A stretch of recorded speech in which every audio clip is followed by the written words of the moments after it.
Welcome back to the finals we've all been waiting for as the underdogs BTXL face off against the fans' favorite Corp.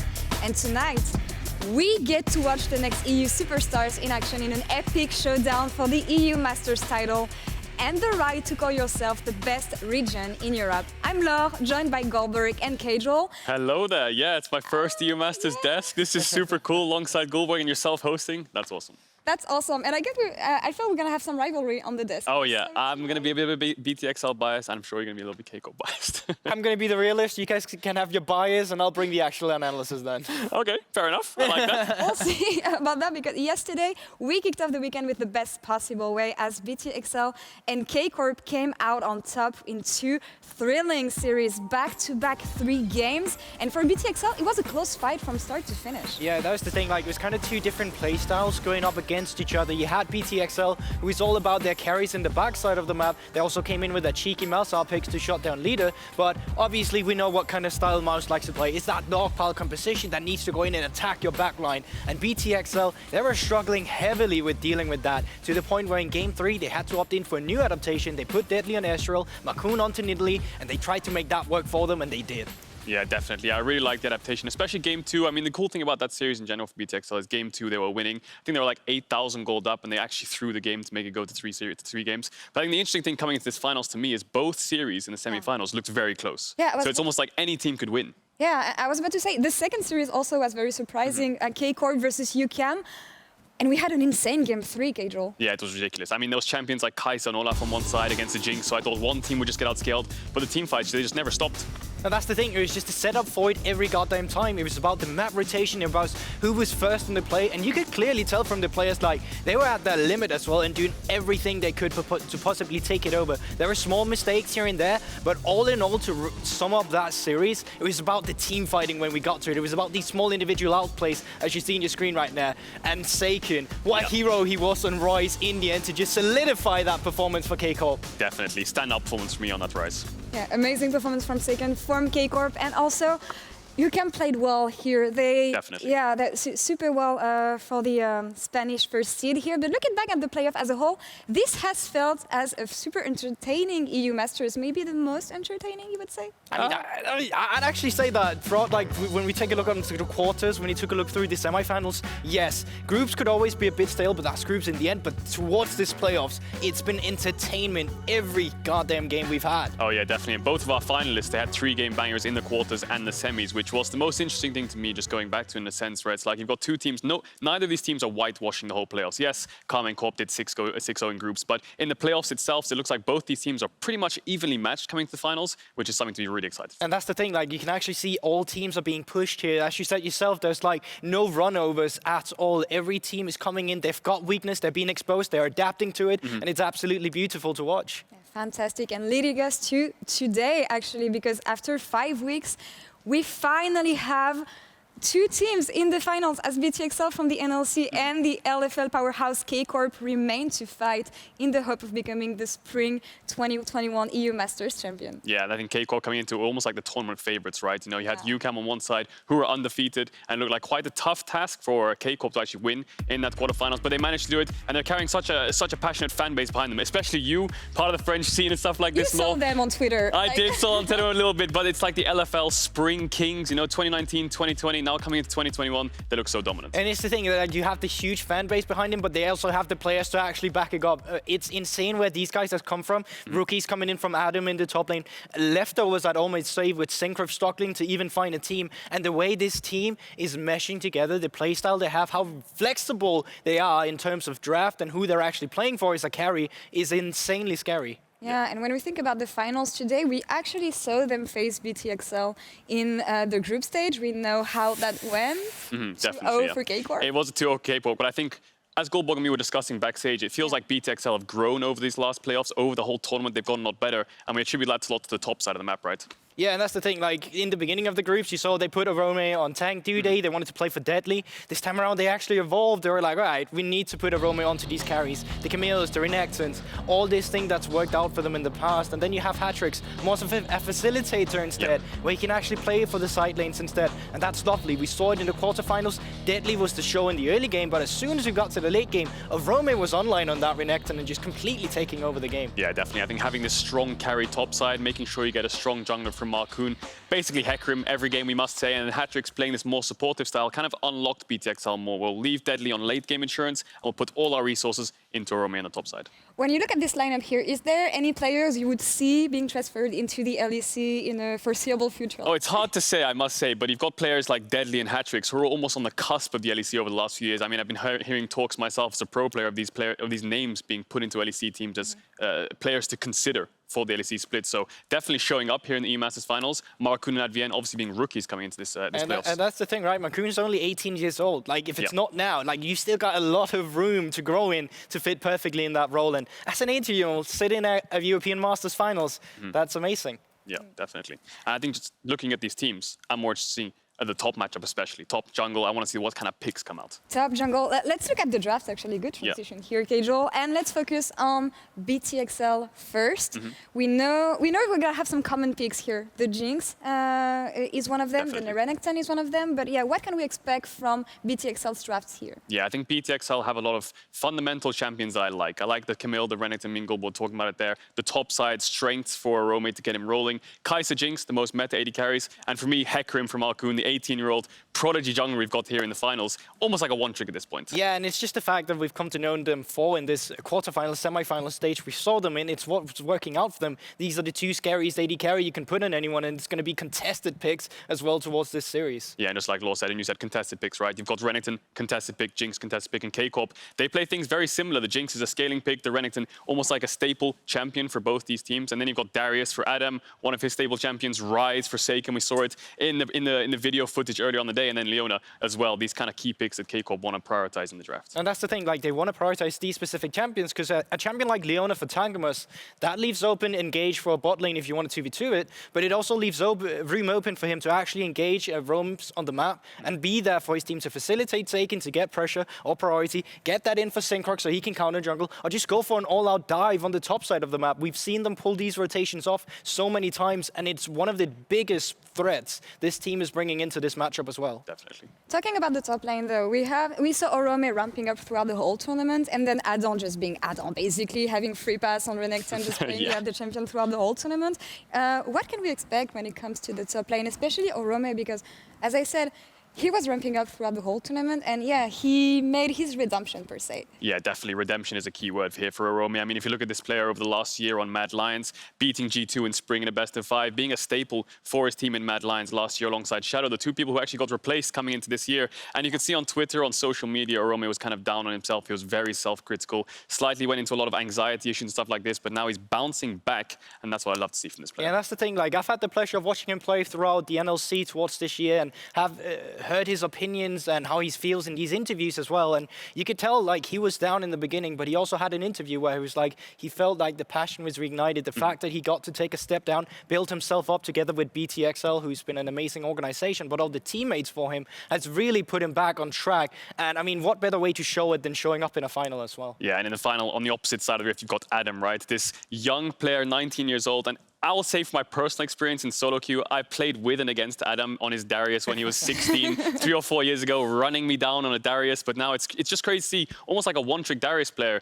just evolve, use his mechanics and just his youth and just put himself into such a professional player. Yeah, and it's just the fact that you can clearly say that the teammates feel the same way about him. Like, there is so much trust being put into a player that is so young as well. And yeah, you can see it already on the stats here. Like, a lot of the damage and the kill share between these two, there's a big difference between it here. Adam, one who can take it up to himself, these solo kills, he's not afraid to pull them off. We've seen it on the Olaf that he's not afraid to put up top lane as well. And then the kill share for Orome a bit higher, and that's just because of the fact that the team, when he gets online into the mid game, he's been facilitated around them. They're playing around him as well. Yeah, I think it's such a cool top matchup to me because both teams play for top lane, right? You can see it in the jungle proximity. Jungles want to hover top side. You saw Hatrixx on the Galio diving top. You can see the kill share, the damage. Lots of these resources are going to go to top side, and that's something you definitely need to keep your eye on.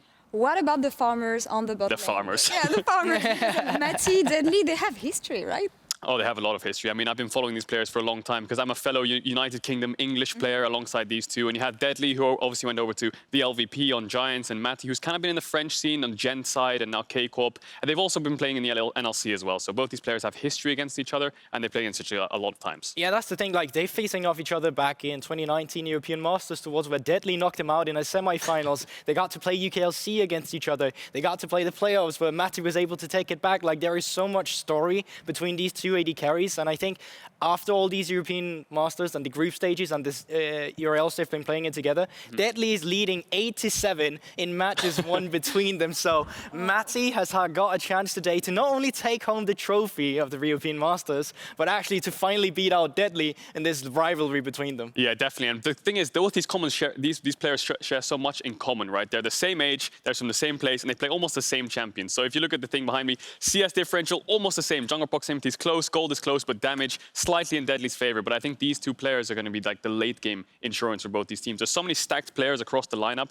You've got Saken on the rise, Hatrixx roaming around, both junglers almost like Cinkrof, almost like a veteran at this point. And you've got Markoon, the rookie. There's so many cool storylines, but top and AD is definitely what we want to focus on. Yeah, and like they share similarities in playstyle as well, and champions as well. Like we both already talked about it, the Kai'Sa, the Jinx, champions that's going to be a huge factor in today. But also the likes of Ezreal, a champion that we don't see too often now in this meta, but still something that these two have favored because they have supports that like to go out and roam on the map as well. So I'd say that you're looking at two AD carries, huge rivalry between them, but also very identical in-game, out-of-game. There's a lot of similarities here. Definitely, so many similarities. Keep your eye on basically everyone, but AD and top is where we'll focus, and we'll see how the supports integrate themselves. I love it. So many rivalries, so many stories to tell throughout these finals, and we are now moments away for both teams to fight for the title and to become the best region in Europe. Now, the LFL are known as the Spring Kings, and for the past years, they've seen multiple teams rise up and bring the glory back to France. But Karmine Corp triggered a different and fierce reaction in fans' hearts as they became the people's team. And tonight, the Blue World is looking for the final step in establishing their dominance. And for BTXL in the NLC, this tournament has been a turning point. And after years of watching other regions dominate the EU Masters, this team incarnates all hopes for the NLC. This has been the redemption arc, and with back-to-back wins in the knockout stage and the chance to secure the first ever EU Masters title for the NLC. Since day one, this tournament has been an amazing journey. And after weeks of upset, epic plays and thrilling games, we are left with a finals worthy of the EU Masters Spring 2021. And for the players, this might be the end of the road for now, but their careers are just getting started. And tonight, you get to watch the next EU superstars in their biggest series yet, as they continue their League of Legends history. And we've seen countless players take the step from the EU Masters to this stage right here in Berlin and the LEC. And tonight, we are watching the next Larsen, the next Humanoid, the next Kaiser, the next Trimby, the next Karzi, and we are watching legends in the making. We are watching an epic fight for a regional glory. It's all or nothing for both teams, and we are watching the EU Masters Spring Finals. Medic and Trouble, take it away for Game 1. Thank you very much, Law. I am Medic. I am joined by Trouble for your first ever EU Masters, I believe. Congratulations. Thank you very much. It is indeed my first EU Masters finals, and it's such an honor to be next to you. Oh, it's great to get to cast with you, and I'm looking forward to some incredible action. The NLC in the finals for the first time in their history. And representative on the desk. And a representative on the desk. Excellent. Of course, it's BTXL facing off against Corp. And I'm very interested to see how this plays out, because we did see these two teams face it off in the group stage. Wow, I need to get my words out. Face off in the group stage, and Corp kind of demolished BTXL in groups. You've been very kind. Yeah. It was actually BTXL kind of like shoved underneath the rug, and Karmine Corp did whatever they wanted whenever they wanted. Honestly, the second game was a bit of a meme because the players were like, oh, let's 1v1 in the mid lane, let's 1v1 in the top lane. It didn't matter because both teams were through. But the first game was a big pivotal point of showing how Karmine Corp wants to manipulate BTXL into a draft that is just not their style. And once you push them onto something that's not their comfort, they kind of just crumble and fall apart. So what would BTXL be looking for then if they were to find their comfortable draft? It would be textbook front to back, really. Like, Deadly has always been the big carry for them, or Orome in the front line with something like the Renekton, and then you've got Hatrixx that facilitates both sides at once, and Markoon, who enables every single gank ever for BTXL. You want his single kill going down, unless Markoon is there. I think that's a big difference between the two teams that will track as the series goes on. Markoon is all about setting his team up for success, and Cinkrof is more about getting success for himself. The selfless and the selfish? Exactly, the selfless and the selfish. We are into picks and bans. BTXL on the blue side, Karmine Corp on the red. Seraphine banned away. There's a Kai'Sa banned early on here as well from K-Corp. Yeah, Deadly really likes taking his chances in the 2v2. If Advienne and Deadly can find the 2v2, Kai'Sa is the champion for that. And obviously, Karmine Corp don't want to take any chances on that. It does make a lot of sense. Wow. Okay, Rise respect to Saken yesterday. I would have to yesterday. Realm warped onto the backline and totally won the series for his team. Not too surprising that BTXL don't want to see the mage in the mid lane. Renekton also taken away. Nocturne and Nautilus banned here from Karmine Corp. So BTXL have a slew of first picks, but we have seen Jinx quite high up in priority. Yeah, in general, this whole best of 5 right here will be the battle of the Jinx. Okay. If xMatty gets his hands on it, if Deadly gets his hands on it, this is going to be it, right? This is going to be the contention pick, especially because that Kai'Sa is banned. So the Jinx just jumps up in priority on the S++ tier.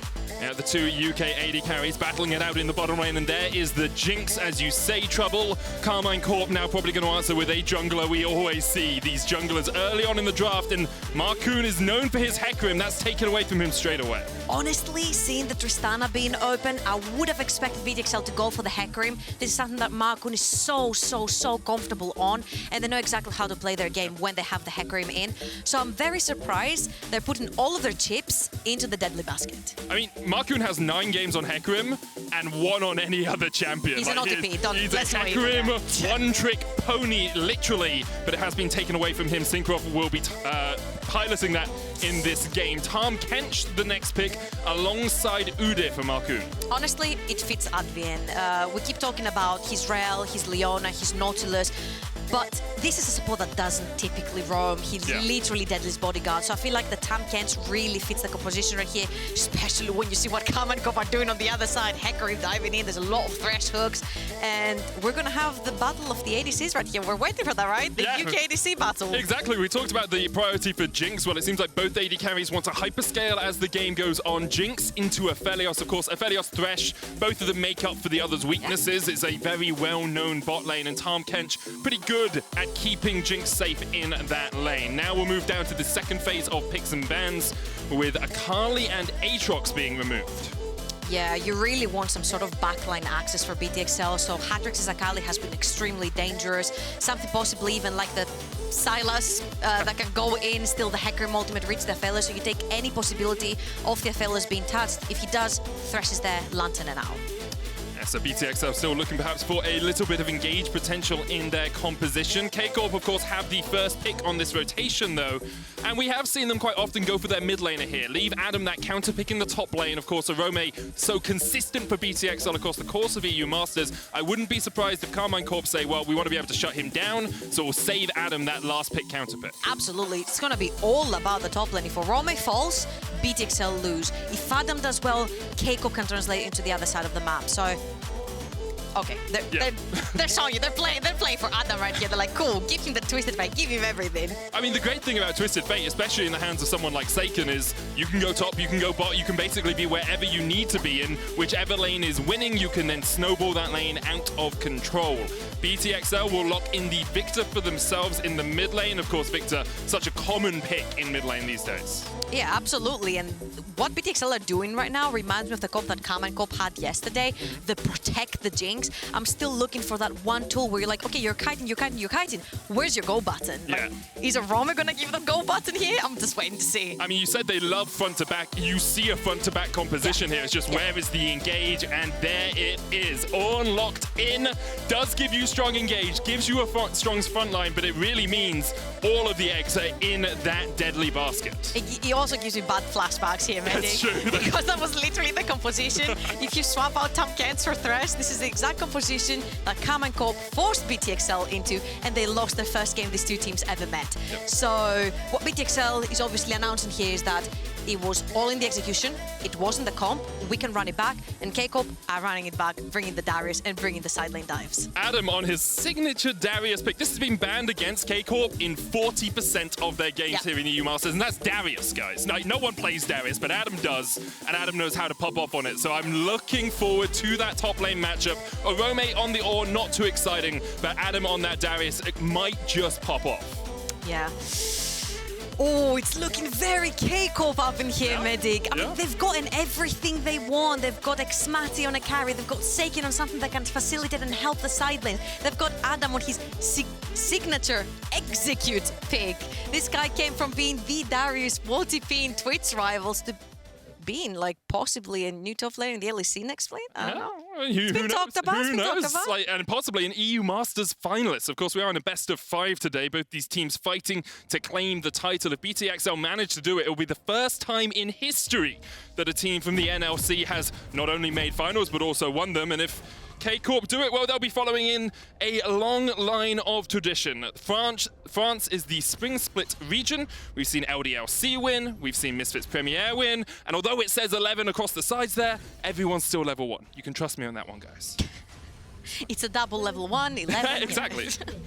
Okay, so, trouble. Talk to me about where we are looking in the early game. What's the expectation for these two teams? Because we said bot lane hyperscales, top lane has carry potential, but is there anything you expect to see from these teams early on? Oh, absolutely. This looks bread and butter, Karmine Corp.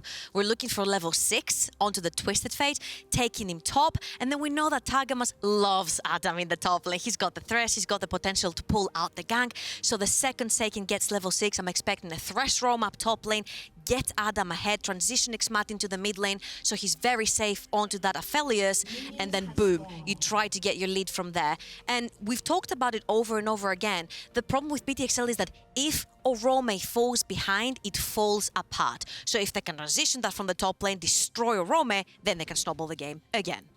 And the problem for BTXL in this matchup is Karmine Corp are very good at getting ahead of their opposition. Look at the difference between these two teams in the early game. K-Corp, 3.3 thousand gold ahead at 15 minutes. BTXL, around 300 gold behind. K-Corp, almost 2 kills per death at the 15-minute mark. BTXL, 1 kill per death at the 15-minute mark. And K-Corp are getting more towers early on. So the expectation is that BTXL will come into the mid-game behind in this matchup. Yeah, but can I turn this on its head? Do it. Because every time BTXL has been ahead at 15 minutes, they've not lost a single game. That's true. I will say, though, K-Corp have never lost a game where they've been behind, ahead at 20 minutes Okay, either. you win. So, you win. Fair enough. Both of these teams are very good at winning, which is why they're in the EU Masters Finals trouble. I tried to give some BTXL fans some hope right here because the stats look very good. I'm like, don't worry, guys. If they're ahead at 15, they've never lost. It's true. We'll see. Well, we'll see if they can get towards that 15-minute mark. Early on, Saken and Hatrixx just trading health bars in the mid lane. Saken has gone for the corrupting potion, has finished all of those stacks right now, whereas Hatrixx still has a total biscuit and a pot for himself, so can trade just that little bit more aggressively. Both the junglers started on the top side of the map, and you can see them working down towards bot, but importantly, a ward comes out from Deadly and Advienne as they know that that bot side Scuttle Crab will be available soon. And that's very crucial, right? Because when you have Ornn and Darius in the top lane, you definitely know your Ornn is going to get pushed in. You don't want to go for that top side fight for the Scuttle Crab, because if you're Markoon, you know you lose this. You're not going to have priority for your top laner to move down. So you play to your strength, you play to that Jinx, shoving in the wave together with the TahmKench, and you also have Hatrixx pushing in mid lane prior to, so you have 4 members that can move to you. Hook is going to land in the bottom lane. Flay coming out as well, and Advienne is forced down to about 200 HP. Targamas sitting about 300 himself. Let's see what these junglers decide to do, because Markoon has gone for the full 6 camp clear, as has Cinkrof, and pings start to come out on the Scuttle Crab. Maddie and Targamas going to push forward, Advienne forced away, and there is a ward in that river bush. So now they know Markoon is in the area. Advienne takes a huge chunk there from the Calibrum, the long-range weapon, and both other junglers are fighting. Advienne started to recall, gets the Devour up, but he's been ignited and flash forward! Burst of blood to Karmine Corp! And we'll see if they can continue to dive here. Targamas takes first blood for the French squad. Whoa, that was so well played by the bot lane of Karmine Corp. We've talked over and over again, BTXL will not shy off of a 2v2, and Karmine Corp hit them back on this one. Whoever gets chucked lowest here means they can't move into the river to help the jungle secure the Scuttle Crab. Not only did they help from the bot lane of Karmine Corp secure the jungle, the Scuttle Crab, they also secure themselves a kill. And it doesn't matter that it is on the support because they actually burned so many summoners down bot lane. Yeah, Deadly burns his cleanse. Advienne no longer has a flash. Importantly, xMatty did burn a flash of his own, but you can see Karmine Corp using that top pressure to get in here. Adam in a great position to catch out Markoon. Does have the flash and will use it to escape over the wall. Hatrixx trying to come across as well. The Grump will reset. Bear onto Cinkrof. Adam flashing in. Markoon trying to do what he can with the Phoenix stance. Smites the Grump, but will go down. Orome on his way as well. Karmine Corp 2 kills up to the good right now. Adam doesn't have the flash and doesn't really have anywhere to go. Cinkrof now on the wrong side of the rift. Stun card comes out, but there is no blast cone for him. Cinkrof will stampede across, and Hatrixx looks for a double. Advienne has worked his way up from the bottom lane, but Targamas will save Saken's life. 2 for 2 on the scoreboard. Oh my god, it's a battle on who's gonna shut down the opponent jungler quicker right here. Cinkrof takes Adam, who is the strongest member, we mentioned in the early game, and takes him with him to shut down Markoon. And they're doing a fantastic job right here. They steal his jungle, they force his flash out, but Markoon doesn't go down that easy. We mentioned that even from the days of the NLC, he brings in his cavalry. Hatrixx is coming around. He earns enough time for Orome to get down here as well, and he has the double support. They just absolutely destroy them in the jungle. And if I'm not wrong, Hatrixx gets double buffs from Cinkrof as well. That's going to be huge for him pressuring the waves versus TwistedFate that wants to roam later on. It's so big for BTXL. They were starting to fall behind, and you could see how aggressive Cinkrof could be in the jungle using the pressure he had in the top lane. But junglers relatively even in all actuality. About 3 CS the difference between them and an extra kill for Cinkrof, but that's balanced out by the 2 assists that Markoon has gained. Let's look at some of the other lanes though, because there is a sizable CS lead for Adam on the top side of the map, as to be expected in a Darius into Ornn matchup. He is getting himself an advantage. In the bottom side, pretty even actually. Deadly has been able to make up some of the deficit that he was in early on after his support died. And if you see though, now Markoon has sneaked his way in, trying to help Deadly. This is to be expected, right? Every time that his pathing takes him down bot lane, Markoon is there to make sure that his bot lane stays safe. But Cinkrof... Oh, flash play, the Destiny, the level 6 that you talked about. Saken is on his way to the bottom lane. And BTXL are on their way to the fountain. 2 quick kills once again for Karmine Corp. Whoa, we expected Targamas to roam top. We expected Saken to play for Adam. And they're actually pulling the trigger and they go bot this time. This is the ace in their sleeve that Karmine Corp was saying that they had, right? They're like, cool, you think we're going to play for Adam? Haha, we're actually going to play for xMatty and get him so far ahead onto that Aphelios.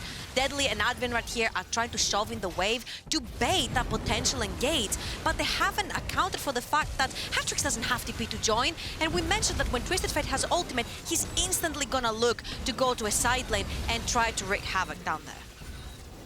Just such decisive decision-making here from K-Corp. You can see they are 1,500 gold ahead right now. They are building up an early game lead. They used the first Destiny well. Now they have Onslaught of Shadows. They've got Adam with the Noxian Guillotine, who can get into these plays with TP as well. And what we are expecting to see is K-Corp trying to continue this dominance. Oh, Adam apprehends Orome out of the call of the Forge God, and Cinkrof is on his way. Orome will flash early. Saken. Onslaught of Shadows coming out. Saken working his way up as well in the double fear. Will get Orome, but he uses the Bellow's Breath to dodge it, but the Noxian Guillotine comes down. KC once again getting a kill in the top lane. They're reading Markoon like a book. Everywhere Markoon is, Cinkrof is right behind him. Adam has outplayed almost every single gank against him, no matter the team. And you see right there, he pulls Orome at the perfect timing to allow Cinkrof some time to come in. Saken again on the go. He's already moving up. This TwistedFate doesn't play for CS. This TwistedFate is playing for side lanes. It's just so well played from K-Corp as a cohesive unit, consistently finding these flanks, consistently finding the counter ganks we were talking about. And we saw Hatrixx pick up a couple of kills earlier on, but what has he been able to do with them? Nothing. Saken's been the one that's roaming. Saken's been the one who is still keeping even on farm. And you can see, once again, he's shadowing bot lane. He's making sure that his side lanes are in a good spot. for the moment, K-Corp well and truly in command of this game, as I think a lot of people would have expected coming into the finals. They look calm, they look collected, they know exactly their game plan. It doesn't have to necessarily be Adam, doesn't have to be one lane. They're just moving Saken every single time he pushes in the wave. Saken is on the move. And it doesn't matter if the gank actually works, because look at that, Deadly not even have to just back off and give up all the vision. Just have to retreat straight away. K-Corp going to go for their first dragon of the game. 9 minutes in, it will be a late soul if they go for it. In fact, as a team, they don't actually get that many souls in their games, Trouble, but it's because they finish their game so quickly. I think they have about a 28-minute average game time compared to a team like BTXL, who are up at around 34 minutes. So they are just so much faster and so much more explosive in the way that they play League of Legends. And now that we are 9.5 minutes in, I think the question has to become, you know, how do BTXL navigate these next few minutes? Because you're falling behind in lanes, you have to fear Destiny, you have to fear the TPs coming out from Adam and Saken. What can you do to stem this bleeding if you're BTXL? Honestly, all you have to wait for is to get stuck underneath your tower, right? You're playing for the late game, you're playing for Deadly, you're waiting for these mythic items at least to come in so you can push your waves faster, so you can be much stronger. And at this point, you can't take the gamble and go against a Darius that has the execute potential. You can't take the gamble and push in a lane and have Saken, who also has his TP available right now and his Destiny. For all you know, he's gonna jump top, then TP bot, and they get quick kills, because this is exactly what Karmine Corp does. They push in a wave and they disappear off the map.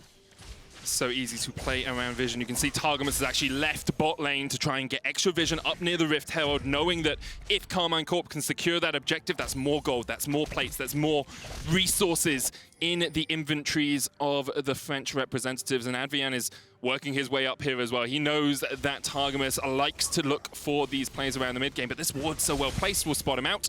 Targamas knows that he can't go for the engage, instead just shadows his mid laner in case Saken was caught out with a gank.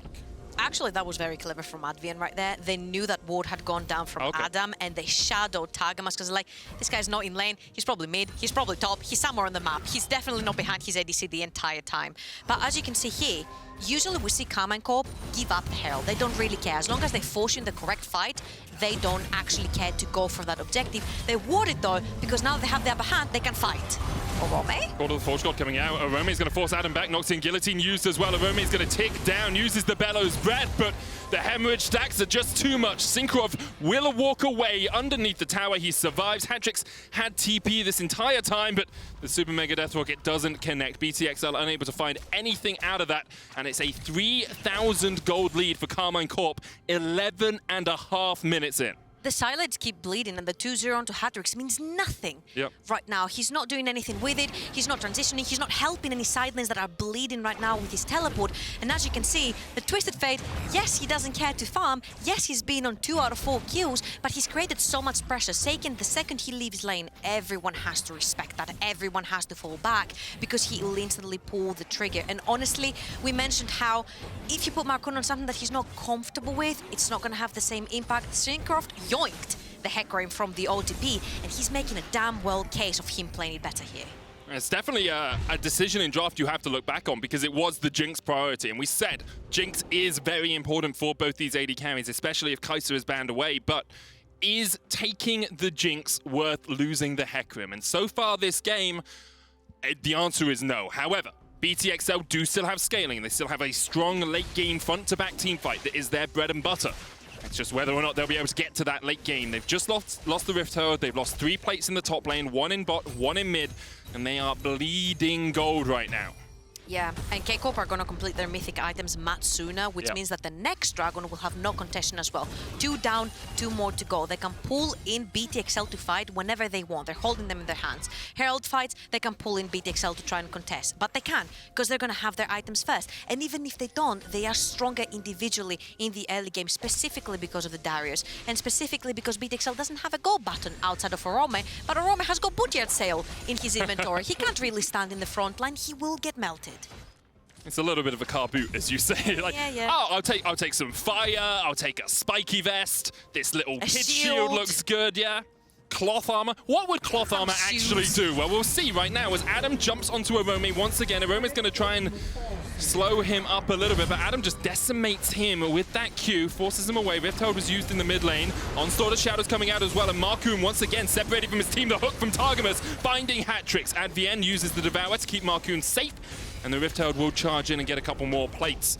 But in all honesty, it is K-Corp on the front foot, and it's always BTXL are the ones who have to react to the play. They're not doing anything proactive right now. And even if they try to react, they then lose things on the other side of the map. TP coming in here in the bot lane. BTXL are trying to be proactive. Destiny comes out. Advienne's going to join the fight with the Abyssal Voyage. There's the call of the Forge God, lands on 2. The knock-off onto Targamas. BTXL get excited as Deadly steps forward. Hatrixx has a good flank position, but you don't have that instantaneous CC on Viktor that he was really looking for. 1 kill for BTXL in the bottom lane. That was 1, 2, 3 summoners for BTXL, 2, 3 ultimates from BTXL for 1 kill, and you still lose the dragon. K-Corp want to pull the trigger. xMatty opening up with the chakrams. Pretty powerful combination, the white and the purple guns. You use the purple for the setup, but actually he's already used the Moonlight Vigil, so won't have that multi-man route available. xMatty now going to start off the dragon with Cinkrof, will be the second of the game. Considering we've already had a mountain and an infernal Drake, we're looking at an ocean or a cloud soul. I'm pretty sure I know what most people would prefer. The Ocean Soul, pretty darn powerful, but Cloud actually has a very good win rate as well. So although it's a little bit more obscure in the power it gives your team, it does still help your team out quite a lot. Honestly, with Hecarim, I don't mind the Cloud Soul. He moves much faster, he finds his engages or his flanks much faster, and then his ultimate, which is very key for engages, comes up much faster as well. So yes, it's a little bit of a bite in the bottom, but they'll take it because they have the Hecarim right here, and it helps tremendously. What a performance Cinkrof has been having on the Hecarim so far this game. 3 1-on-1 has been involved in 4 of the team's 6 kills. A lot of people might remember him from his time in the EU LCS on Giants all that time ago. Perhaps looking for another opportunity, another chance to get scouted here. In fact, K-Corp had 3 players who have been on LEC or EU LCS teams before. Targamas, Cinkrof, and Saken have all been there. And maybe looking to make their way back through the EU Masters. At the moment, BTXL stand in their way of that goal. And Orome stands in the way of Adam in the top lane. I'm loving the question mark right there from Adam, because that was the same thing in my head as well. I'm like, what is Hatrixx doing there? Kind of walked over towards me. He might be playing power for that, mate. It's one of those where you type in all chat. You may be playing Viktor, but you're not going to get one today. As Adam dives onto Orome once again in the top lane, mid lane tower now fallen. Saken has the Destiny almost off cooldown. Here comes Cinkrof. Hatrixx going to be forced away, feared away with the Onslaught of Shadows. Markoon here will just be able to dissuade Cinkrof and Saken from diving any further onto Hatrixx. That is so massive. That mid lane tower being down is so massive because your 2 carries are extremely immobile. Hatrixx has no flash. You can't overextend to push the wave or you're gonna get instantly dived. Look at that. K-Corp instantly moving in, setting down the vision, taking vision away from BTXL, meaning that neither the Jinx nor the Viktor will be able to sit either bot lane or mid lane. And you have to split, right? You need the farm. You need to feed these carries. Oh, Saken? But it's the threat of the Destiny here to a degree. Call of the Forge God's gonna come out. There's the TP as well. Adam knocked up Markoon. Deadly. Hatrixx, the entire squad is here. Hatrixx pops the stopwatch because otherwise he was going pop himself. Deadly will secure the kill, but there are 4 players from BT, in fact 5 players from BTXL in the top lane, and Casey are like, okay mate, we'll take your mid lane tier 2, we'll take the farm in the bot lane, we'll gain total control of your bot side jungle. BTXL finds something, but for it they lose everything. Casey are like, what is the price? Because we're rich and we'll buy it at this point. We mentioned how important tier 1 mid lane is. Imagine losing both of them for just what? Losing Adam and taking a kill, taking a tower up top lane. They'll take this anytime because the Darius can split push. Doesn't have a problem going down. Doesn't have a problem going on 1v2. Where's your Jinx gonna stand to farm right now? Where's your Viktor gonna stand to farm right now? This is dangerous territory and it's all being watered out by K-Corp. And remember what we said earlier, because they're stacking these dragons, at some point BTXL are gonna have to come out of hiding. They're gonna have to face check their own jungle that doesn't belong to them anymore. And who's gonna do that if your Ornn is not around? It's going to be so difficult for BTXL to ever gain vision control in that red side jungle. You can see Targamas topping the leaderboards in terms of vision himself. I will say, as a support, you tend to get more vision when you're winning the game because the team doesn't clear out your wards as much and you clear theirs out a little bit more. You're safer to go in and take away the enemy's wards, but it still paints a pretty picture that K-Corp have more wards on the map for longer, more often. And right now, at the 18.5-minute mark, they have a 5,000 gold lead, and Adam's looking to make it a little bit more as he goes onto a Orome. Markoon will clear out the ward in the bot side bush, but here's the TP, and Adam, currently in a 2v1, is swinging his axe for all his might. Saken comes in. Oh, super mega death rocket just goes a little bit wide. Orome's already dead as Adam takes him out. It's a party as Cinkrof tries to get onto Deadly. Deadly still has the flash, still has the cleanse. The Destiny comes out, there's the Devour. Deadly's going to try and flash across the wall, but instead goes back the other way. xMatty kills one. Onslaught of Shadows for the chase. Goodbye. Cinkrof goes on a killing spree. Adam takes another, and meanwhile Hatrixx is all on his lonesome in the top lane as K-Corp take his team's lives. Whew. Give me some air conditioning up in here because K-Corp is on fire. They pull the trigger at all the right times. We mentioned you can't take Adam down 1v2. He loves melees. Darius loves melees. He gets to stack his passive, then he decimates them. Saken has ultimate, he has TP. Everyone can get down then. Hatrixx up on his lonesome in the top. Doesn't have TP to join the fight, so why do you engage BTXL? Lovely stuff from K-Corp. They know they have the numbers advantage, they know they have the numbers on their summoners, and they completely destroy them early game. It just reeks of desperation here from BTXL, trying to look for these plays. Hatrixx goes down, xMatty now on a killing spree, 3-0-3 on this Aphelios. We talked about the hyper scaling that could come out from BTXL. Well, right now, K-Corp are scaling in every single lane. Every lane has won, the jungle was won, the objective game was won, the gold lead is won, and this game is as good as done for K-Corp. It takes us back to week one, honestly, day one, when BTXL played K-Corp for the first time ever, and K-Corp played on their terms. They forced BTXL on a draft that is definitely not BTXL, and right here, Orome has no agency. He's stuck on a tank, he's taking the L up top for the rest of the map to snowball. Mid lane snowball, Hatrixx wasn't able to translate. He's just a Viktor, he's there to clear waves until they play the front to back, and they're trying to find openings by just Adam overextended, but Adam is baiting them. He's got 2 items in his inventory. Who's gonna take him down? Stride Breaker Force of Nature isn't a combo you too often see, but it makes sense when you're dealing into the magic damage that comes from an Udyr, from an Ornn, from a Viktor. It makes him so tanky, and of course Darius' passive, when you stacked it up, that Noxian Might gives you like 150 AD at level 13. Like, it is a huge chunk of extra damage, so you don't actually need to put the extra damage in your kit itself. For now though, K-Corp with the 3rd dragon of the game. It's a Cloud Soul in 4.5 minutes. Saken level 14. And has the Destiny up once again. Just huge advantages in mid and in the jungle. Cinkrof with a 2-level lead over Markoon here, and actually still has the Rift Herald sitting in his inventory, so could use that as the Baron is available to force a lane. Look at that, they keep baiting with Adam. They're like, I'm here, come at me. Look, he can just stand up as far as he wants. Targamas looking for a flank position here, puts down the Lantern. Adam is going to get locked up for the moment. xMatty opens up with the Infernum. Destiny coming out as well. The Court of the Forge God lands onto 2. Saken with a stun card, only hits Orome, but the Everfrost, the root will lock him in place. Orome down to half HP. Infernum not quite enough with the Moonlight Vigil.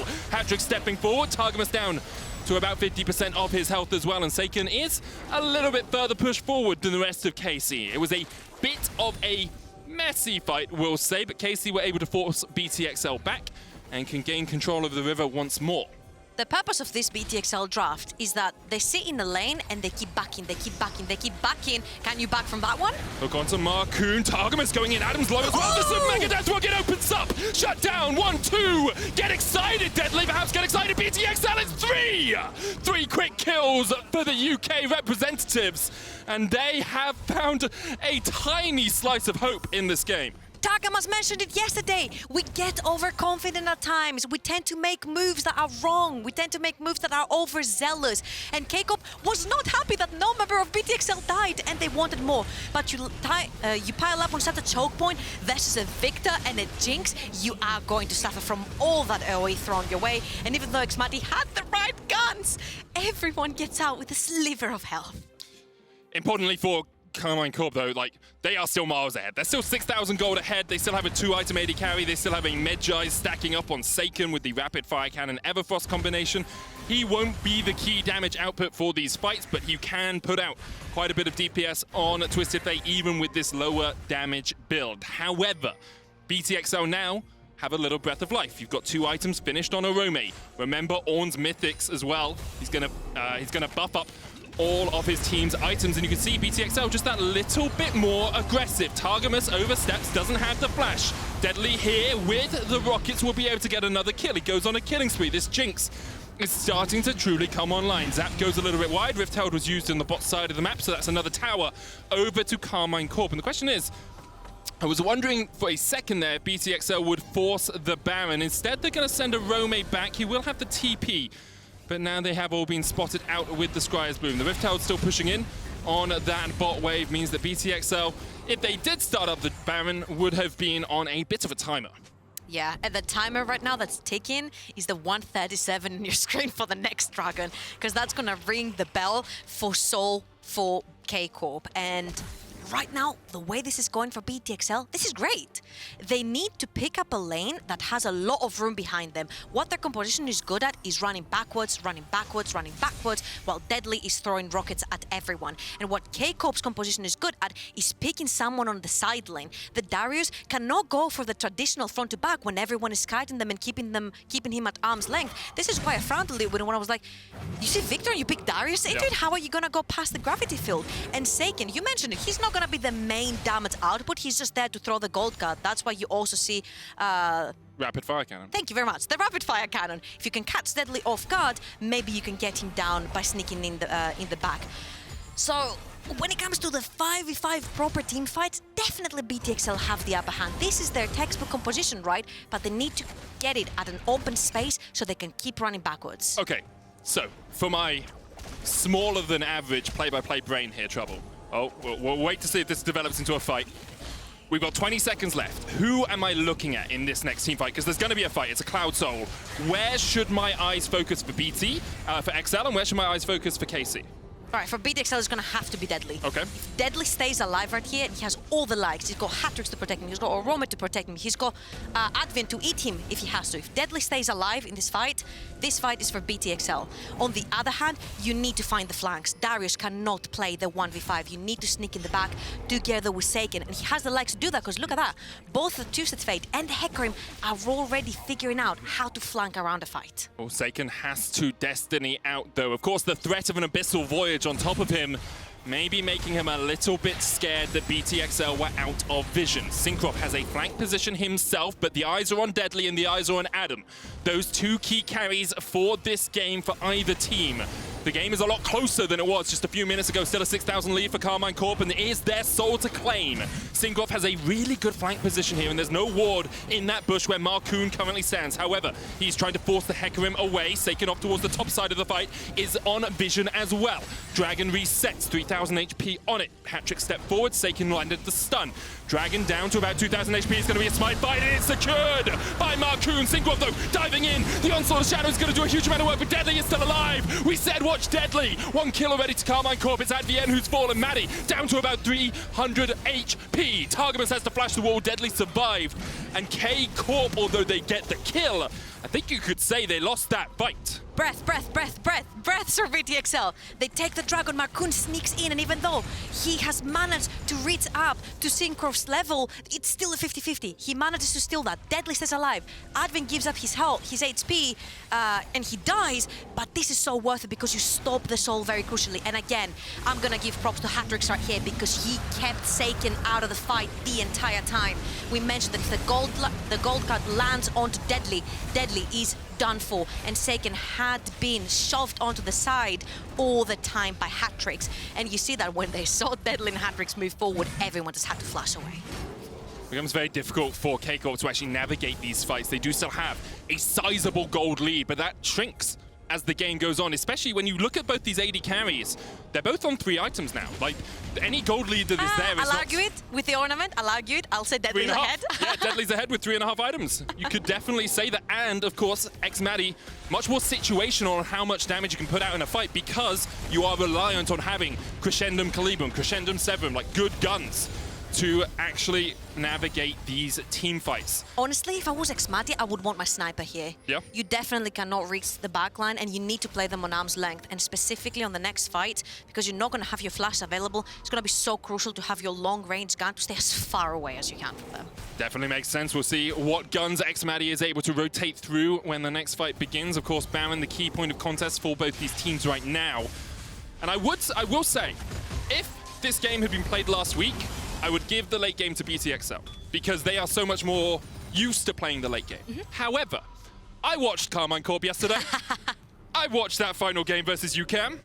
And if anyone is going to come up clutch when it matters most, I look towards Saken and I say, is he going to land a stun onto Deadly? Of course he flipping is. He is a god gamer. We saw his rise flank yesterday. Let's see if he can pull it off once again today. Because even if Deadly cleanses out of the stun, it gives you that window of opportunity. It allows Adam to get onto the backline. It allows Cinkrof to get onto the backline. But right now, Cinkrof is the one getting caught out. We'll be able to get lanterned away right there. And I'll agree with you, but I'll agree to disagree right here. Saken is definitely the one to watch, but he definitely wants to be creating pressure on the side lane, and he wants to be creating that 1-3-1 together with Adam on the other side of the map, something that BTXL cannot necessarily answer to. Yes, they can keep on clearing waves, but they can't overextend like the Darius and the TwistedFate can, who can literally leave. And then Deadly, Advienne, and Hatrixx have the better and stronger 3v3 versus the remaining members of K-Corp. So it's such a tricky one to navigate because we talk about expectations a lot, right? We talk about what does this team want to do and what does this team want to do, and you actually look at it and it's a great expectation trouble. The 1-3-1 coming out from Karmine Corp really pulls BTXL around the map. However, you then have to say, well, BTXL have the Abyssal Voyage.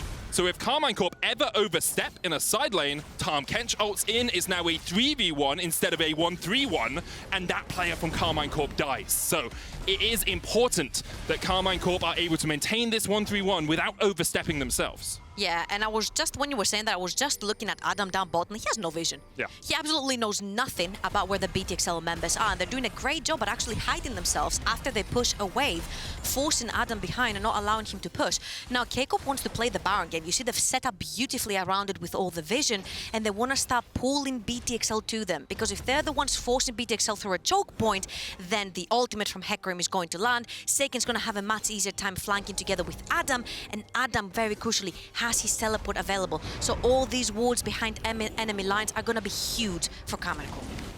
Flank wards could be the name of the game here for K-Corp. The question is whether or not BTXL will be a bit lax in clearing them out as they step forward. They have a couple of oracles.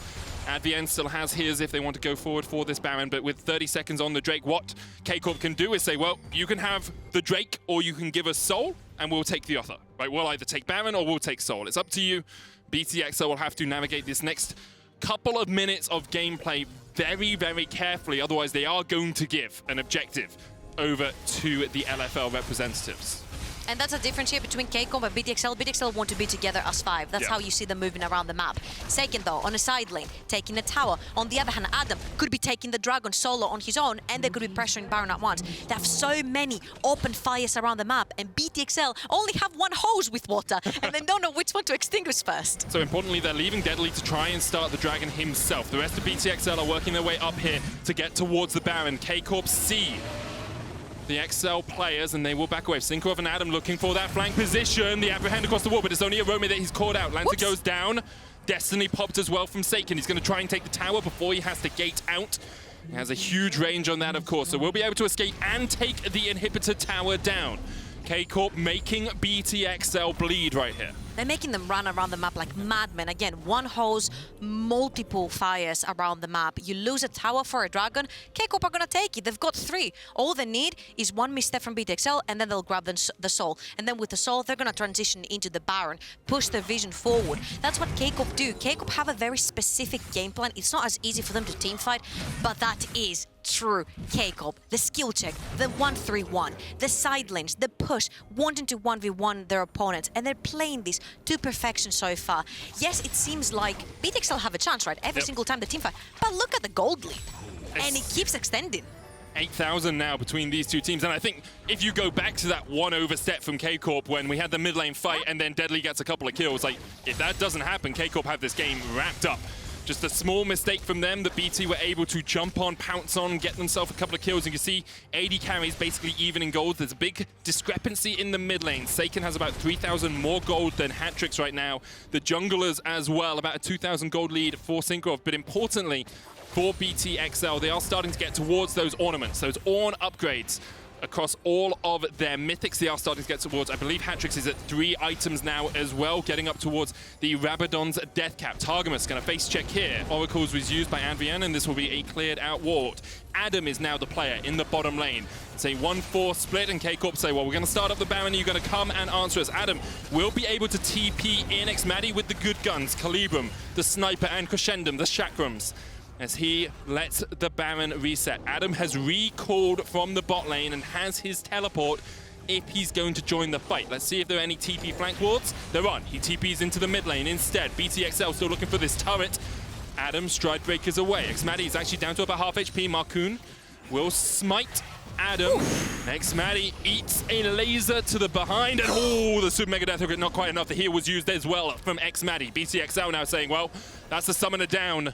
We will start up the Baron ourselves. Waves not in the best of shapes for Karmine Corp if they want to go for the mid lane push. But BTXL apprehensive over doing the big purple worm. Instead, we'll just gain a little bit of vision control and back away immediately. K-Corp back on the offensive. There's not a moment to breathe for these teams as Markoon is caught out. Does still have the flash. Down to about half HP. Look at the damage from Crescendum. Deadly. Chunked out to half as well. Adam looking for a flank position here. Orome is going to be the one to face check. Baron down to 10,000. Markoon trying to come in from the bottom side. Not much vision here for Karmine Corp. Markoon needs to get into the pit if he's going to be able to get there in time, but Karmine Corp have already taken the Baron. And now it's a 5v5 brawl as the Destiny comes out. Onslaught of Shadows used. Cinkrof trying to get onto the backline. Deadly still alive. Saken flanking as much as he can. He's got the gold card. Markoon flashes in, looks for the stun. Exhaust down onto Markoon. The Everfrost as well. We're looking in place. Hatrixx forcing Targamas away. And somehow everyone walks out alive. Hatrixx forced everyone away from K-Corp. It was one Viktor versus 4 players, while the rest of BTXL was trying to run away from Saken that had a beautiful flank with his ultimate. But all in all, it's always K-Corp being able to pull the trigger because they have the aggressive comp, because they have the buttons to force the engages, and BTXL have to play to their pace. Way too late for the Baron because no vision. And then of course K-Corp are gonna press the buttons because they have the chance to right here. You see Advienne and Deadly completely out of the fight. And look at Hatrixx, forcing 3 members back from the entirety of K-Corp. And again, that Darius, this is why we mentioned how important the 1-3-1 is. Darius cannot play the game if Hatrixx is around. It was so difficult for him to ever get into any of these fights. There is a dragon up in 40 seconds, but now Baron empowered minions for Saken in the top lane. There is no inhibitor tower there. Remember, it was taken down before. Saken has the Destiny just about off cooldown. There it is. Has the TP as well to get out of this. And there is a Cloud Soul available for Karmine Corp. 37 minutes, well, 36.5 minutes into this game. They have a 10,000 gold lead. And these fights are closer than ever between these two teams here in the EU Masters Finals. And again, you see who's more vulnerable versus between the two split pushes for Karmine Corp. It is going to be Saken, Cinkrof. It's a lantern, but that's on the wrong side of the wall. That's on the wrong side of the wall. Targamas shut down the control ward, stopped Cinkrof from clicking on the lantern. Adam is going to try and push in the bot lane, but we talked about it just a moment ago. The Cloud Dragon is available. For XL, this is not sold. This is only their 3rd. Adam coming in from the side that Destiny used, and perhaps, actually, are they going to look for a flank position? They're going to look for the fight. Saken's Destinied in here. Karmine Corp trying to pull the trigger. TP available for Hatrixx and for Orome, but Adam has the flank. Markoon goes forward with a bear and gets the slap off, gets the stun off. Deadly and Markoon in a 2v4. Super Mega Death Hook. Oh, Deadly lives up to his name, and Deadly's just popping up there. He gets 2 in a 2v4. Deadly stands his ground. We said this was gonna be the battle of the 2 UK ADCs that are left in this game, and Deadly is coming up clutch. Over and over, fight after fight. It is that Jinx that's pulling the fights together. There are TPs for both Ornn and Hatrixx on the Viktor, but that is like, lads, keep your TPs available for you for the next fight when Baron comes up, because I got this. Does have to burn the flash, has to burn the heal, but he is able to kill off Adam. A shutdown over to Deadly. Perhaps we'll see more priority on the Jinx in the next game. Maybe we'll even see it banned away. And still, what did Karmine Corp get out of their Baron? They got no more towers, they didn't get the inhibitor in the side lane, and BTXL now the team on the front foot. We will not see the Baron for Dragon Trade anymore in this game because it's a Soul Drake if it happens. BTXL still stepping forward. They're looking for more here because they know Saken's in a side lane. Hatrixx does have the TP. And immediately Saken and Cinkrof will back away. Saken actually resets his back. The rest of BTXL are working their way across it, but this inhibitor's going to be gone before they can even get here. Saken with a sneaky inhib take. Abyssal Voyage coming out. Saken going to look for the Destiny away, but the Chaos Storm stops channels. Saken Destiny is right in the face of Hatrixx, and he says, thank you very much, I'll take that kill. Honestly, it's fine though, because you got the inhibitor, and we talked about how K-Corp need to create pressure points on the map at multiple points so BTXL can spread thin over the map and they can't stop them. And Saken did just that. Yes, he sacrificed his own life, but now that is a lane that's going to be constantly bleeding for BTXL, and it's going to need attention. But once Saken is off the map, Deadly is free to do whatever he pleases. It's always the issue, right? You get an inhibitor, but what if you lose one as well? Deadly stepping forward, looking for the zap onto xMatty. They're even looking for the end, as you say. Hatrixx does have no TP. Here's the Call of the Forge God. Onslaught of Shadows comes out. Orome knocked under the towers, but that Ornn is very tanky. Deadly tries to open up with the guns, but Orome goes down. xMatty gets the kill, and K-Corp haven't really taken too much damage in this exchange. The Nexus Tower almost falls, but it's able to be kept alive, and Cinkrof is coming in once again. Saken has the TP and is up right now. Back from the fountain, he TPs to the top lane. Maybe just looking to close this one out. Stop the port, says Saken, as the rest of K-Corp are trying to chase them down, but Markoon is already back in his base. He doesn't need support. Saken, you don't have anything here. He's gonna Destiny out. He looks for the trade in the mid lane. Hatrixx there, Deadly. Oh, Deadly down to half HP. Saken pulls the stopwatch immediately, looking for that flank play that we saw him do yesterday. Super Mega Death Rocket, not quite enough. K-Corp didn't get much more out of that, but Baron is up in about 30 seconds time. BTXL will have to sprint to get back on the map in time. I'm gonna have a freaking heart attack. This game has no business being that close. It has no business being that close. K-Corp, close it out already. Stop it. We're gonna have heart disease by the end of this one. Okay, let's assess the map and see what we've got. Because in 1 minute and 20 seconds, you mentioned it, it's no longer gonna be, okay, we're gonna be trading dragons here. It's for both of these teams, Soul. But it is Cloud Soul. It's not the highest rated Soul that you can get. So a team can actually very well trade it for Baron and look to end the game. And Baron is much more important for Karmine Corp because it does complement the 1-3-1 composition that they want to run around the map, especially with Baron up minions. And that's why you see them already set up. All of the flank wards are up and available for them, and they have TP onto Adam as well. Moonlight Vigil was used there. The hook landed onto Markoon. He's down to about half HP. He was just trying to clear out a ward, but BTXL, well, they're just going to start it up straight away. Deadly's on it.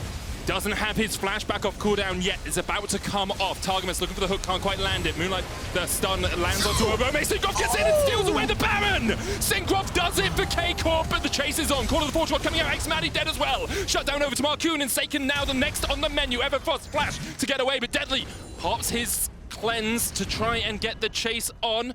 Destiny used from Saken. The port coming out from Orome. He's going to go back to base alongside Hatrixx. BTXL now with super minions pushing in the mid lane. They are against the Baron buff. 9 seconds on the Cloud Soul. TP coming in. BTXL don't care about the Soul. They're looking for the win here. You have to feel they have one super minion here and one shortly on its way. Two with the Ornn. I'm gonna give you 2 super minions with the Ornn right now. Hatrixx has TP.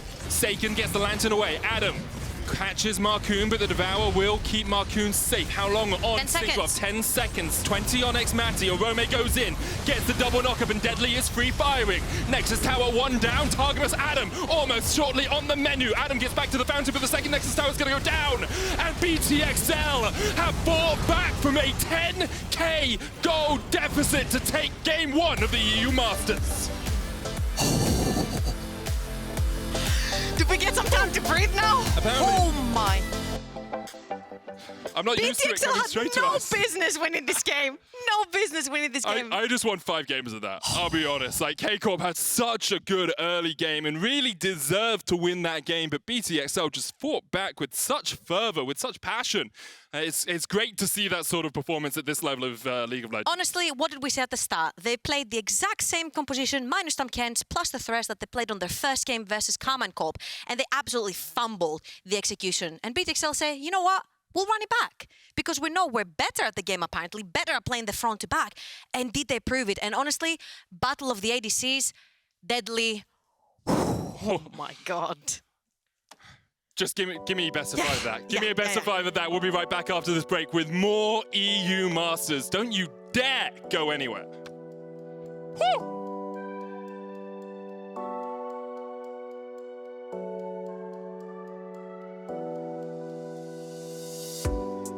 Nothing comes easy.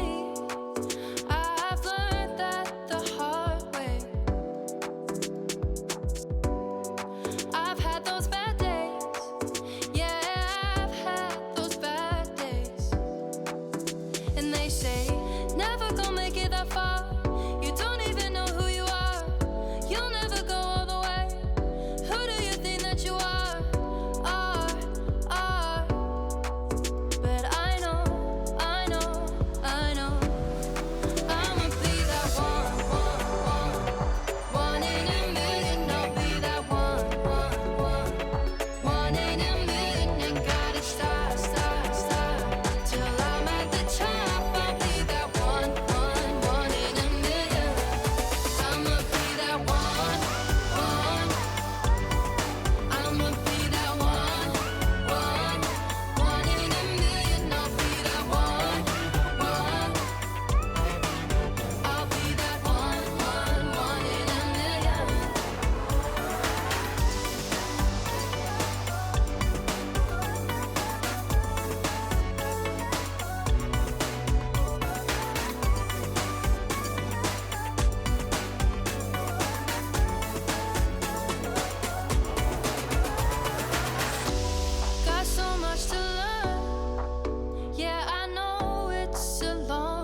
Welcome back to the EU Masters final. BTXL come back in the late game here and grab their first victory in this best of 5. Don't look at me like this, Goldberg. I mean, we knew it was going to happen. I think we knew it was going to happen. Catril, how are you feeling about that one? That was a bit of a roller coaster, I must admit. I thought after the first 10, 15 minutes, and especially the draft, I thought it was pretty one-sided for K-Corp. But as the game progressed, BTXL held on. They cleared waves and they made it work. And it was the thing, it was like, I thought it was doomed for sure in the early game when I watched this out, especially because every time that BTXL tried to make something work, they just lost something on the opposite side of the map. And when it came to K-Corp's rotations, well, they were always on point. Yeah, definitely. And K-Corp playing this kind of early game S-Comp, they got a lead, but as you can see on your screen, it just felt like the game was in a way where BTXL have a comp. Like, I love the phrase that Medic and Trouble use in the cast, you know, the turtle versus the hare. And you can see it in this comp exactly. You've got the Jinx, the Viktor, and the Ornn. That's the turtle right there. They want to slow it down, they want to wait. As you can see in the highlights, K-Corp, they have an early game comp, but they have a 1-3-1 comp as well when it comes to the mid to late game, and they want to play over sides, they don't want to group up. BTXL want to group up, and eventually, because the game came down to neutral objectives, they did have to group up in the end, and K-Corp lost the fights. Yeah, and he got so close as well, you can see at some point, so just like, you know what, let's just flip it. It doesn't matter. We 50-50 this Baron. If we can win the fight afterwards, that's still going to be worth it. BTXL, historically, or just throughout this playoff, have struggled in the late game, so I was a bit surprised when I saw them go for late game composition. But I gotta say, they really made a run for their money by staying alive in that early game. It was almost daylight robbery, staying alive in this one. And Deadly, like, we can look at the damage. That is just absolutely insane. That is insane. I mean, we knew what this Jinx was going to do in the late game, but when you look at the gold diff over time, it doesn't feel like XL was ever on top here. Yeah, they were never really on top, and it felt like K-Corp had control of the game. They just kind of dropped the ball here and there and gave up a few kills over to the side of BTXL. I mean, this is for K-Corp, this is their comfort zone. Playing for the early game comp, usually closing it out early, and they don't give the opponents any opportunities to take an advantage. That's what we see in these early 2v2 kills here, Catril. Yeah, it just looks like from the early game, it feels like K-Corp want to play topside, right? TF, Darius, let's get to level 6, as Trouble said in the cast, and let's play topside. But because of this 2v2 kill, they actually lost Flash in the support role, and that kind of unlocked bot lane. It gave Saken more options on the map instead of just playing topside. Hey guys, they entered 2v2 bot, they made a mistake, let's play bot side as well. So Saken kind of had the whole map to play with, he could choose where everyone to go. Yeah, and usually that's not something we see from K-Corp. Like, it's always just, alright, Matty, you're just chilling. We're going to be using everything topside that we can. And they still did that. Like, they just got the 2v2 ahead, they got the top lane ahead. That's why it felt so doomed for BTXL, but somehow, some way, they were still able to pull back, stall out the game with their composition and keep their hopes alive. But I gotta say, I think a lot of it came down to Matty not feeling too comfortable in the backline either. It was really easy for him to get bursted down by the long range we saw from the Jinx and Deadly. So yes, Matty winning out in the early game in this rivalry we set up, but Deadly really striking back in that late game. How did they make it happen though? Because as I said, usually K-Corp with the early game comps, they're able to close it out rather easily. Here, XL had opportunities to activate the Jinx in the later stage of the game. What did K-Corp miss as windows maybe to accelerate the pace of the game? Or what did XL play better? Yeah, it just felt like XL kind of held on really well. And as we watch this fight, I think this is kind of like a fight where I thought the game was pretty much over. I think K-Corp pick up a lot of kills in this fight. They clean up, they get around 4 or 5 kills. They get the Dragon on top of that. They're on Dragon Soul point. It really felt from this point onwards, the game was kind of doomed for BTXL. They were overextending. K-Corp punished them on the side lanes. They have a 1-3-1 comp. They have the global. And they have full push in mid, so they can collapse on that side they want. And that's what they did, right? That's how they got these kills. But it felt like the game slowed down for 2 big reasons. First of all, BTXL have a lot of wave clear. Viktor, Jinx. And second of all, like Gulbok said, the range. They have so much range that K-Corp can't really gap close as much. Yes, you have a rapid fire TF. Yes, Aphelios can get the green gun. But your only real engage is a Hecarim going in, a hook, and maybe if Adam can find a flank. But if they can't find either of those things, the fight's just hard. It also got to a point where you could not execute on a 1-3-1 without getting punished around any of the objectives that was going to be pivotal for the outcome of the game. As soon as that Baron was live, yeah, the TP was always up for Orome. He could go down in that bot side to keep it alive. If it's a 4v5, well, BTXL just took all of the control, and this dance just kept happening in between them. And the longer they stalled out the game, well, we said it so many times, like there was a lot of late game in the composition of BTXL. This was just what they wanted.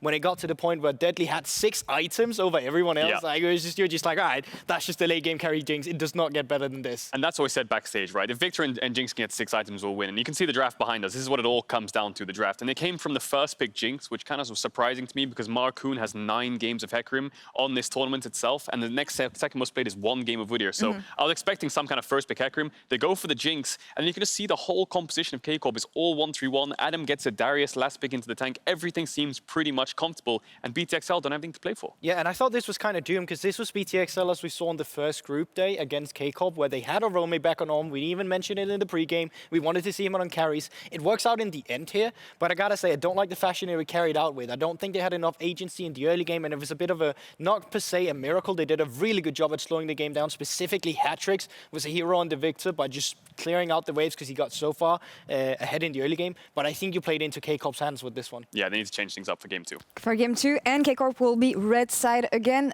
One quick word about what they could change here. Yeah, I think BTXL need more early game prowess. You can't rely on your late game this much. I don't think Corp will make the same mistakes again.